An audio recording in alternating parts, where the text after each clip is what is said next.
अस्सलाम वालेकुम, कैसे हैं आप सब लोग। आई होप के ठीक ठाक होंगे। अल्लाह आप सबको अपने हिफ्ज़ अमान में रखे, आमीन सुम आमीन। चलिए आज का व्लॉग शुरू करते हैं। आज का जो व्लॉग है ना, वो स्पेशली उन लोगों के लिए है या उन मेरे बहन भाइयों के लिए जो लोग ट्रैवल करना चाहते हैं और कोविड की वजह से वो लोग डर रहे हैं ट्रैवलिंग पर जाने के लिए या ट्रैवल करने के लिए।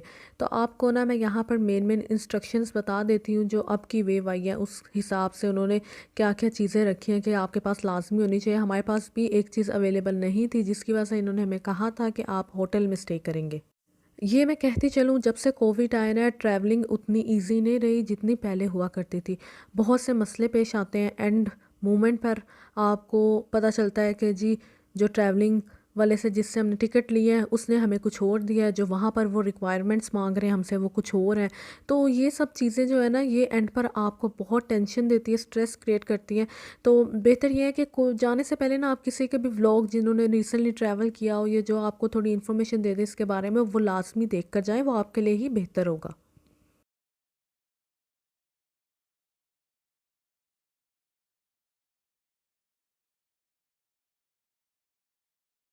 टिकट्स बाय करने के बाद आपने सबसे पहले कोविड का टेस्ट करवाना है। उसके बारे में आपको जो टिकट दे रहा है वो भी आपको गाइड कर देगा, नहीं तो आप हॉस्पिटल जाकर भी गाइडेंस ले सकते हैं, वो ज़्यादा बेहतर रहेगी।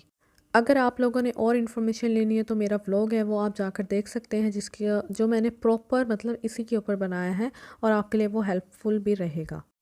आपने कोविड का टेस्ट ऐसी जगह से करवाना है जहाँ से इजीली आपको रिज़ल्ट भी मिल जाए और आपको ख्वारी पेश ना हो। विद द टाइम जो है ना, जैसे कि वेव्स वगैरह ज़्यादा आ रही हैं, उस हिसाब से ना जो रूल्स वगैरह रेगुलेशंस हैं ना, वो चेंज होते जा रहे हैं। ये नहीं है कि इस दफ़ा मैंने आपको ये बताया तो आप अगर ट्रैवल कर रहे हैं नेक्स्ट ईयर तो यही सेम होगा, नहीं, थोड़ी बहुत चेंजेस वगैरह होंगी। एंड सेकंड चीज़, जब आपके पास रिज़ल्ट आ जाएगा कोरोना के टेस्ट का, उसके बाद आप वापस जाएंगे टिकट एजेंट के पास जिससे आपने टिकट बाय की होगी। वो आपको फ़र्दर डॉक्यूमेंट्स वगैरह जो है वो रेडी करके देंगे, जो आपने आगे एयरपोर्ट पर दिखाने हैं। वहाँ पर ना हमारे साथ एक ट्रेजेडी हो गई कि हमारा एक डॉक्यूमेंट मिस था। मिस नहीं था, हमें उसके बारे में गाइडेंस वगैरह कुछ नहीं मिली थी, किसी ने हमें नहीं दिया, ना कि हॉस्पिटल वालों ने हमें वो दिया और ना ही जो जिससे हमने टिकट्स बाय की थी उसने दिया। उन्होंने हमें कहा कि अगर आपके पास ये डॉक्यूमेंट नहीं है तो आपको होटल में स्टे करना पड़ेगा। तो वो डॉक्यूमेंट जो था उसके बारे में आप आगे मैं आपको बताती हूँ। अभी मैं आपको मेन बता देती हूँ कि आपको क्या क्या डॉक्यूमेंट चाहिए। आई थिंक सीपीआर होता है आपका जो, और पासपोर्ट की कॉपी वगैरह होती है। एक आपको जो कोविड का टेस्ट होता है वो उसका पेपर होता है जो वो बना के देते हैं, रिपोर्ट होती है कोविड की। देन जो जो मुझे बेसिक याद है मैं आपको वही बता रही हूँ। मे बी एक पेपर दो पेपर शायद कम हो जो मैं आपको ज़्यादा बता दूँ। और एक पेपर जो आपको जिससे आपने ली होती टिकट वो बना के देते हैं, वो पेपर रिक्वायरमेंट्स होती हैं। और जो पेपर हम नहीं लेके गए थे वो वैक्सीनेशन का था, हमें किसी ने नहीं बताया था, क्योंकि लास्ट टाइम जब हम गए थे तब हम वैक्सीनेटेड नहीं थे, तब इन्होंने नहीं मांगा था। इतना मतलब रश नहीं था, इतने लोग नहीं जा रहे थे। इस दफ़ा रिस्ट्रिक्शंस बहुत ज़्यादा थी। तो इस दफ़ा ये हुआ था कि हम बिल्कुल 100% श्योर थे कि हमारे सारे डॉक्यूमेंट सब कुछ पूरा है ये वो, क्योंकि पिछले साल भी हमारे साथ मसला हुआ था, वो मैं आपको आगे बताती हूँ। तो वहाँ पर उन्होंने हमें ना बता दिया कि आप ऐसा करें, यहाँ पर एक फ़ोटोकॉपी वाली जगह है, वहाँ जाएं और वहाँ जाकर ना वो करवा लें फ़ोटोकॉपी। तो अब जब फ़ोटोकॉपी हम करवाने लगे तो आप ये सोचें कि मैंने आपको अपने पिछले व्लॉग में बताया था कि हमने पैकिंग भी 4 5 6 घंटे पहले की थी। इतना दिल नहीं था जाने का, तो हमारे पैसे घर ही रह गए। तो मेरी मम्मा ने ना कोई पुराने पैसे रखे होंगे, कहीं 10 दिनार, वो निकला। अब हम उसकी शक्ल देख रहे हैं, उसने हमें कहा था कि 5 दिनार की एक फ़ोटोकॉपी होगी ना। तो हमने कहा चलो 2 फ़ोटोकॉपियाँ 10 दिनार की हो जाएंगी, जान छुटी। लेकिन ये था कि फ़ोटोकॉपी जो हुई थी वो 1 दिनार की हो गई थी, 5 रुपए की एक बंदे की हुई थी, 1 पर्सन की, वन साइड पेपर। तो अल्हम्दुलिल्लाह हम बच गए। स्ट्रेस हमारा कम हो गया, क्योंकि बहुत स्ट्रेसफुल होता है। अगर आप जब ट्रैवल करेंगे आपको खुद अंदाज़ा होगा, अभी इतना फ़ील नहीं हो रहा क्योंकि मैं आपको बता रही हूँ। वो बात है ना कि जब खुद पे गुजरती है ना फिर पता चलता है। तो खैर ये पेपर था जो हमारा मिस था, जो हमें किसी ने गाइड नहीं किया। समटाइम्स ये होता है, रूल्स चेंज होते रहते हैं, उस हिसाब से डॉक्यूमेंट्स वगैरह का एजेंसी वालों को या इन लोगों को भी इतना नहीं पता होता। तो उस हवाले से अगर आप ट्रैवल वाकई करना चाहते हैं तो प्लीज़ इन सब चीज़ों के लिए प्रिपेयर रहें कि कोई ना कोई मसला लाजमी होगा। और ना इधर ये हुआ सीन के हम लोग जब उठे ही थे ना तो हमने खाया पिया भी ऐसा कुछ नहीं था, और हमारी फ़्लाइट से 1 घंटा पहले हम लोग सो भी गए थे। इतना मतलब इस दफ़ा कोई मूड ही नहीं था जाने का। तो ख़ैर मैंने यहाँ पर ना ये लेकर आई मैं खाने के लिए, क्योंकि यही मेरे पास पैसे पड़े थे, यही हमने सोचा चलो मैं खा लेती हूँ। मामा का तो दिल नहीं था, क्योंकि जाकर भी ना इस दफ़ा काम करना था। पिछली दफ़ा हम जब गए थे हम जल्दी पहुँचे थे वहाँ पर, तो हमें नाश्ता मिल गया था, वो भी ठंडा, आखिरी बचे हुए चने ये वो। इस दफ़ा वो भी नहीं मिलना था क्योंकि हम लोग इवनिंग में पहुँचे थे।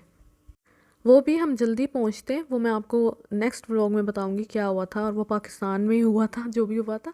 खैर यहाँ पर बस यही थी जो वजह जिसके बारे में मैंने आपको बताना था। लेकिन खैर ये जो मैंने लिया था ये इतना ड्राई था, इतना ड्राई था, क्योंकि पुराना बासी पड़ा हुआ होगा और इतना एक्सपेंसिव था कि खाया नहीं गया था मुझसे। और एक पीस पर मुश्किल खाया था, एक पीस बेचारा 10 दिन पड़ा रहा, एंड फिर मेरी मामा ने उसको डस्टबिन में फेंका था पाकिस्तान जाने के बाद। अच्छा, मैं आपको अब बता देती हूँ कि जब हम लोग पिछले साल पाकिस्तान गए थे हमारे साथ क्या मसला पेश आया था। इन लोगों ने एक डॉक्यूमेंट हमारे साथ हमें नहीं दिया, या इन्हें नहीं पता, आई डोंट नो। हम लोग जब पाकिस्तान पहुँचे उन्होंने हमें कहा वो डॉक्यूमेंट दे। अब मैं उसे सारे डॉक्यूमेंट दिखा रही हूँ, वो कह रहे हैं नहीं ये डॉक्यूमेंट नहीं है, वो डॉक्यूमेंट है। वहाँ पे लोग जा रहे हैं उनके पास भी वो डॉक्यूमेंट था, नहीं था तो हमारे पास नहीं था। क्योंकि ये ट्रैवल एजेंसी वालों पर मैटर करता है, वही बताते हैं। और मैं यही आपको कहूँगी जो भी ट्रैवल एजेंसी से आप टिकट ले रहे हैं तो वो अच्छी से लें, ये ना कोई आम से ले लें और उसे इन्फॉर्मेशन ना हो। तो अल्लाह की मतलब कुदरत आप ये देखें कि रास्ते में ना जाते हुए ना ऐसे ही जब चेक इन हो रहा था ना तो कोई पेपर वहाँ पड़े थे, तो एक दो लोगों ने ले लिए, कईयों ने नहीं लिए। उसमें से ना अंकल ने ना मुझे वो डॉक्यूमेंट दे दिए, एक अंकल के पास एक्स्ट्रा आ गए थे। मैंने उसको एरोप्लेन में अपने पास बैग में रख लिया, बस ठीक है। मैंने कहा मैंने इसका क्या करना है। वहाँ जब मैं गई ना तो मैं जब डॉक्यूमेंट्स वगैरह दे रही थी तो वो लोग एग्री नहीं कर रहे थे उन डॉक्यूमेंट्स पे। एंड पे उन्होंने कहा ये आपके पास कौन सा डॉक्यूमेंट है, दिखाएं हमें। तो मैंने उन्होंने कहा आप ऐसा करें ये फिल करते। देन उन्होंने मुझे अलाउ किया था पाकिस्तान एंटर होने के लिए। उन्होंने मुझे बोला कि अगर आपके पास ये डॉक्यूमेंट ना होता आप यहाँ से सीधा वापस जाती बहरीन, आपको अलाउ हम नहीं करते कि आप अंदर जाती। लगेज अगर आपने लेकर जाना है तो वो आप लेकर जा सकते हैं। 22 या 23 kg के 2 बैग, मतलब 44 या 46, और 7 kg का या 6 kg का आप हैंड कैरी लेकर जा सकते हैं। और उसमें भी कोई आपने नाइफ़ वगैरह ये वाली चीज़ें ना रखी हो। अव्वल तो यहाँ पर कोई इतना मसला नहीं करते, और बस ये कि पाकिस्तान में थोड़ा मसला करते हैं, लेकिन यहाँ की बेसिक रिक्वायरमेंट यही है जो मैंने आपको बताई है। तो खैर मैं इतनी वीडियो तो रिकॉर्ड नहीं कर पाई थी, वजह ये थी कि मेरी रिटर्न टिकट थी और मेरी मदर की नहीं थी, तो हमें सेपरेट सेपरेट जगह मिली थी, जो कि मुझे वहाँ जाकर पता चला कि जिनकी रिटर्न होती है उन्हें सेपरेट मिलती है। कभी हमने रिटर्न ली नहीं थी, तो इसलिए भी। यहाँ पर हमारी लैंडिंग हो गई है पाकिस्तान, और अब जो पाकिस्तान के रिगार्डिंग मसले मसाइल हैं वो आपको मैं नेक्स्ट व्लॉग में बताऊँगी। और आप देख सकते हैं कि हम लोग दोपहर में ही पहुँच गए थे, लेकिन लेटर ऑन हमें इतने मसले पेश आए थे कि हमें शामों तक घर पहुँचना पड़ा था। उम्मीद है कि मेरा व्लॉग सबके लिए इन्फॉर्मेटिव रहा होगा। अगर कुछ नहीं भी आपको समझ आया, कुछ आप पूछना चाहते हैं जो मैं आपको बता सकती हूँ, वो आप नीचे कमेंट करें, इंशाल्लाह मैं लाजमी जवाब दूँगी। मैं सबको ही रिप्लाई देती हूँ और जितना हो सके टाइम पर देने की कोशिश करती हूँ।